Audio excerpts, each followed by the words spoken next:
நான் எப்படி இந்த மாதிரி சாஃப்டாக இட்லி சுடுறேன்னா என்னோடய அளவில் நான் வந்து இன்றைக்கி சொல்ல போகிறேன். தேவைப்படுறீங்க இந்த வீடியோ ஃபுல்லாக பார்த்து செக் பண்ணிக்கோங்க. நான் இந்த டம்ளரில் வந்து 6 டம்ளர் அரிசி எடுத்திருக்கேன். 6 டம்ளருக்கு 1 டம்ளர் உளுந்தம் பருப்பு. நீங்கள் எதில் எடுத்தாலுமே 6க்கு 1 எடுத்துக்கோங்க. நான் நைட்டு ஃபுல்லாக ஊற வச்சுருவேன். உளுந்து அரிசியுமே ஒன்றாவே ஊற வச்சுருவேன். ஒன்றானா மீன்ஸ் எப்போ அரிசி ஊற வைக்கிறேன்னா அப்போவே உளுந்து ஊற வச்சுருவேன். காலையில் எழுந்திரிச்சி கிரைண்டரை கழுவிட்டு உளுந்தம் பருப்பு போட்டு நல்லா ஆட்டி எடுத்துகிட்டு பாருங்கள் மாவு எவ்வளோ சாஃப்டாக இருக்குன்ட்டு. அதை ஆட்டி எடுத்துகிட்டு அரிசியும் போட்டு நல்லா ஆட்டி எடுத்துடுவேன். ஆட்டி எடுத்துகிட்டு உப்பு போட்டு கரைச்சி வச்சுருவேன். அதாவது எப்போ நம்ம இப்போ காலையில் மாவு அரைச்சி நைட் இட்லி சுடுவோம். ஸோ அதுக்கு மட்டும் போட்டு உப்பு போட்டு கரைச்சி வச்சுட்டு நான் தனித்தனி பாத்திரத்தில் ஊற்றி வச்சுட பாருங்கள். நான் காலையில் 11 மணிக்கு மாவு ஆட்டினா 2 மணிக்கெல்லாம் பொங்கி வந்துருச்சு. நல்லா கலக்கி விட்டுட்டு தேவையான அளவு எடுத்து வெளியே வச்சுட்டு மீதி எடுத்து ஃப்ரிட்ஜில் வச்சுட்டு நான் வந்து ஒரு 8 மணிக்கு வந்து இட்லி ஊற்றினேன். நான் துணி போட்டு தான் இட்லி ஊற்றினேன். ஸோ நீங்கள் எந்த இட்லி பாத்திரம் வச்சு ஊற்றினாலும் ஓகே, ஹாப்பி தான்.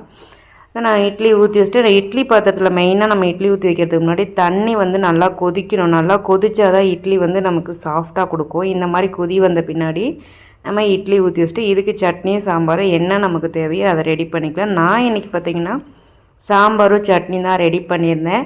தேங்காய் இல்லாத சட்னியுமே சாம்பாரும் ரெடி பண்ணியிருந்தேன். இட்லி பாருங்கள் நல்லா சாஃப்டாக எப்படி வந்துருக்குன்னு லைட்டாக தண்ணி தெளித்து தட்டில் மாற்றிட்டு இட்லி சாம்பார் சட்னி வச்சு சாப்பிட்டா அவ்வளோ டேஸ்ட்டாக இருந்துச்சு. நீங்களும் இந்த குவான்டிட்டியில் நீங்கள் ட்ரை பண்ணி பாருங்கள், பார்த்துட்டு சொல்லுங்கள்.